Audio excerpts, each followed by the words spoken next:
Hey guys, I'm Dimension Jump, and today I'll be reviewing the Persona 3 quadrilogy of films, which started back in 2013 and then ended in 2016.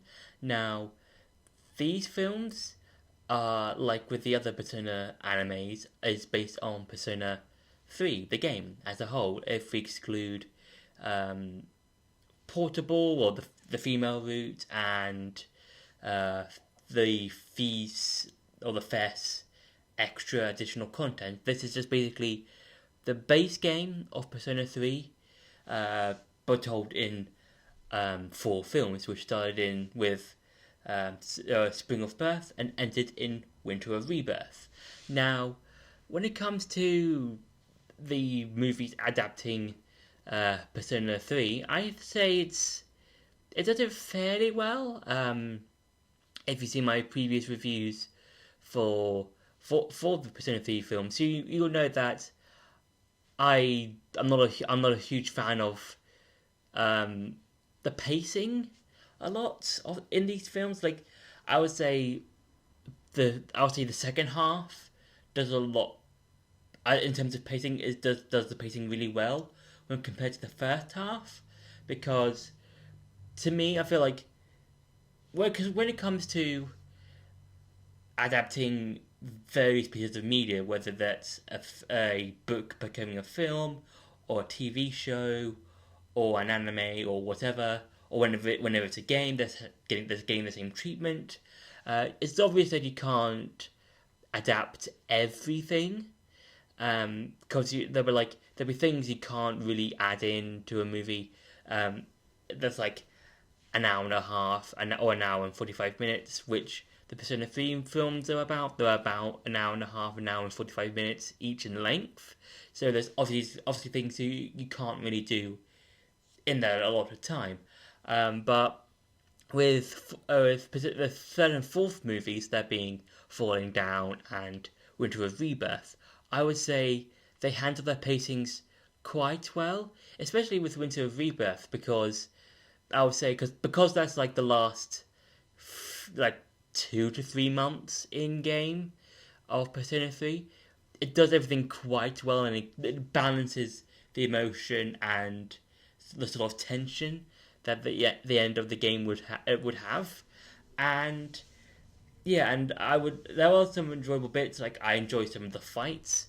Like I was probably I don't know. I would say the final fight, because I feel like in terms of the one that feels that I think that's one of the longer fights, I would say.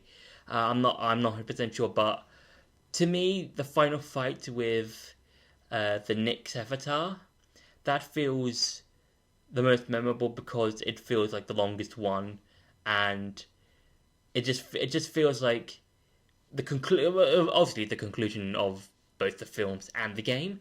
And I feel like it's the most memorable because of how the fight plays out, because the Nyx avatar summons the different arcana cards, that being like the magician, the lovers, uh, the hermit, and it uses the particular boss elements, like the magician's arms, or the, let's say, I think it was I don't remember one. I think it was like the priestess. I think the priestess is ribbon cloth things, and various other means of the different boss attacks and moves and stuff like that. So I feel like that's the most memorable one in terms of the fights we saw in the movies. Um, but yeah, I would say the Persona 3 films, when compared to the other Persona animes, so like Persona 4, Persona 4 Golden anime, the Persona 5 anime, the Persona 3 films are probably the best looking in terms of their animation. They feel like the best. Like they feel like crisp, but everything flows really well with each other. I do enjoy like how they made animation. It just feels nice, because it's a really high. I think it's obviously there's obviously a budget there, and you wouldn't compare like an anime and a film, depending on which one you're watching. But when it comes to like anime on an anime film, you can see like depending on what, if it's like, oh, it's a really good anime show, but the movie, it's just let's just half-hearted. But with Persona 3, the anime or the films, they look a lot better than um, Persona 4 and 5 animes, animation wise. And yeah, that's like one of my favorite things about it.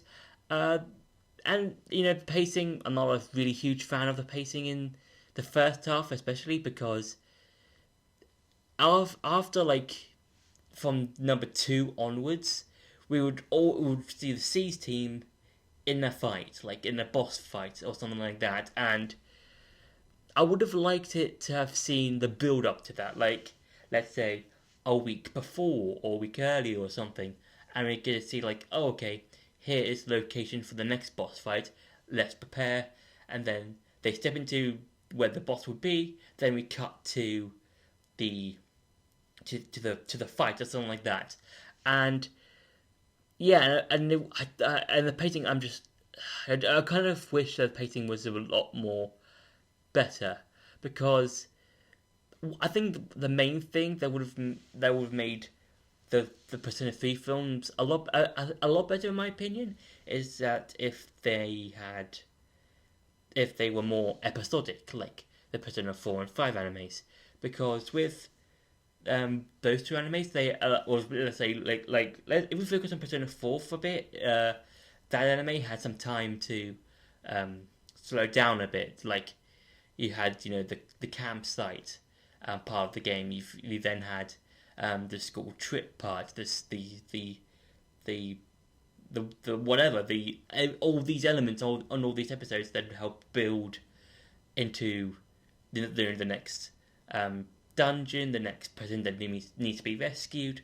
With the Persona 3 films, they don't they because they're films, they don't have enough time, and I feel like if they were more episodic, we would have seen a lot more breathing room and a lot more time to sort of get to know a lot more of these characters and get to know more of their motives a bit. Maybe if we had like, let's say, the first few episodes, we get to see like obviously we get to see like the first few bosses, let's say, and then let's say in the next few episodes, let's say 3 or 4, we get more of a breather. We get to see like the main character interacting with some of his social links, maybe hanging out with the C's team a bit, just going through Tartarus maybe, and yeah, I think it would have whole up to work well, really worked a lot well if it was more episodic, and we don't get to see when it comes to Persona 3 or the Persona series. There is Igor and